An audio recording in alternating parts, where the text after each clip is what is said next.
MTB Dirt Cross is an extreme sports off-road mountain bike racing game that sees you competitively racing across a number of different off-road and various terrain style events that gives you access to a variety of different bike racers or characters, each with their own traits and preferences that range from balanced, that can be a good all-rounder, to more focused on overall speed and stability and stamina. So there's a different dynamic depending on your own play style. The game also contributes to being able to play across a different variety of terrains within different countries, and your goal is literally just to keep winning as many races as you can in order to climb the leaderboard and win the overall championship. So with the terrains, you will race anywhere from forests to mountain landscapes, icy cliff sides, desert style environments, even across rocky mountains with loads of like waterfalls and different detailed dynamics that all consist around the mountain bike theme. The game in many ways would put you in mind of No Fear downhill mountain biking that was released by Codemasters, also on the PlayStation. I have covered that game in a previous video, so I'll drop a link to it below. And that, for me personally, is one of the best extreme sports games on the system, and it's very underrated. It's one of those type of games that you wouldn't think would be good until you actually sat down and played it, and it's way better than you would expect. But then it was developed by Codemasters, as we all know, went on to create the legendary Colin McRae Rally series among other great racing games. So it's no surprise that that game would always follow suit, even though it is often overlooked, but I do recommend that you try that out. So this game in many ways tries to compare to that, and does make a good attempt at what it's trying to do, especially when you look at other types of off-road or mountain bike type of games that were being developed during this time. During the late 90s more specifically, extreme sports had exploded in the world of the sports domain, so many games companies were also trying to capitalise on this current trend, and this game tries to do that, and it does okay for what it tries to represent. I will admit, however, while playing, there are some distinct differences. Yes, with the tracks that are available, it is difficult to master.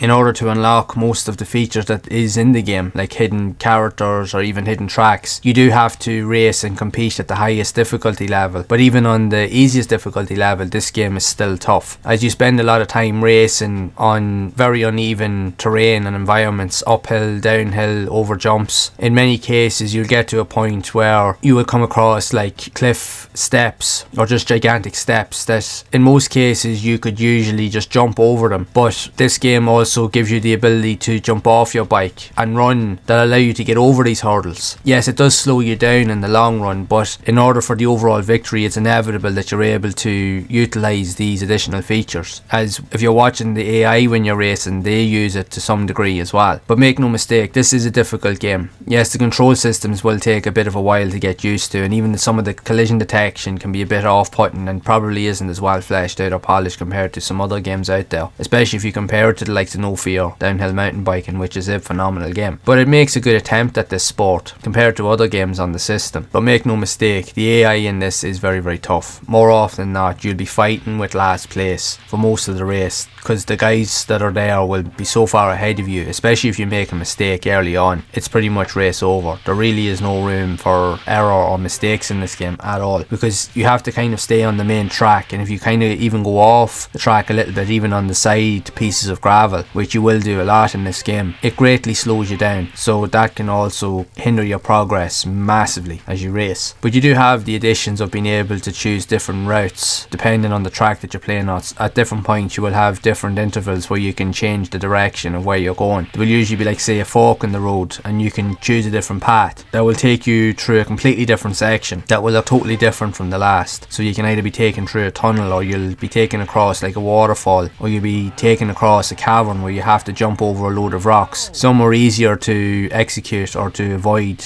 or get through than others, but it just adds that little bit of a change to the dynamic, which will keep the game interesting for that little bit longer. Now, it's not for everybody. It's not the best racing game on the system, but what it tries to do, it tries to do something different, which very few games were able to really execute all that well. But like I said, this game is just in the same bracket as a lot of other extreme sports games that were starting to pop up at that time, but there were very few that really were considered good. This game is kind of in between in that respect. Now, for a mountain bike game, it's decent, but if you compare it to a lot more heavy hitters on the system, it does lack in some areas. But it's still fun if you can master certain characteristics like the controls and so forth, but it will require require a lot of time and patience to improve your skill set overall, and just to be mindful of your surroundings, because the camera at times can also play havoc with your progress, as it can move around a lot and then knowing when to jump off your bike in order to run to get over certain obstacles. So a lot of it is down to time and patience, practice, and just self-awareness really, to have a chance in order to keep going. And you also must be mindful of your health, as your stamina decreases as you're racing, so you have to make sure that you pick up the drinks or the health packs that you will see on your journey. So you must make sure that you collect as many of them as possible in order to keep your energy levels up so that you can continue the race to get to the end. But all in all, having spent time playing it, yes, like I said, it's not the best racer in the system, but I enjoyed it because it was different. There's not many games like this out there, and it's just good to try something that stands out. That yes, it doesn't have to be the best game out there, but it offers something completely different from the mainstream. So it is good to try out these games, to see their ideas. And even with all of these ideas, while they may not be considered as good when you look at them compared to other games, but they definitely offer something unique and dynamic that you usually wouldn't get anywhere else. It will always present an experience that will leave a lasting impact that no other game can represent. So that for that reason alone, a lot of these games are worth trying out. Unfortunately, back in the day, many of these games, and this one is no exception, were only released in Japan. So for many of us, we never got the chance to even experience this, let alone even know that the game existed. But now, through being able to buy the games, or buy copies of the games, if you can afford them mind you, through the likes of eBay and online marketplaces, or you can play the game through emulation. It depends on your own play style or preference, or what you can afford, but I do think a lot of these games are worth experiencing, and now we have no excuse because they're there for all to see and witness. So if you're into retro games at all, there's no harm in giving it a go, see what you think for yourself. It will definitely provide you with something different that you wouldn't normally see. And funnily enough, compared to other extreme sports or mountain bike games that I've even played even later on the PS2, this game is a lot better than a lot of those games. I know that's a long shot, but it actually is, because I have covered some videos on some of those games on my PS2 channel, and I will be honest, some of those games were absolutely dreadful, but I still played them anyway because I wanted to make a video on them. But when you look at it in the grand scheme of things, this game really is heads and tails above the rest. But whatever you decide, I'll leave that up to you. I do think that it's worth experiencing just for the privilege of being able to witness something that is very, very rare, that very few know about. But if you have played this game, or if you've known anything about it, I would love to hear your thoughts of MTB Dirt Cross. So be sure to share it down in the comments below. And if you have enjoyed this video, make sure to leave a like, subscribe to the channel, and hit the bell to be updated of future content. And if you would like to see more videos on the channel around other types of unique and quirky extreme sports games like this that were also released on the system, then you can check out this playlist on screen to see more of those games in action. And as always, keep those gaming memories alive.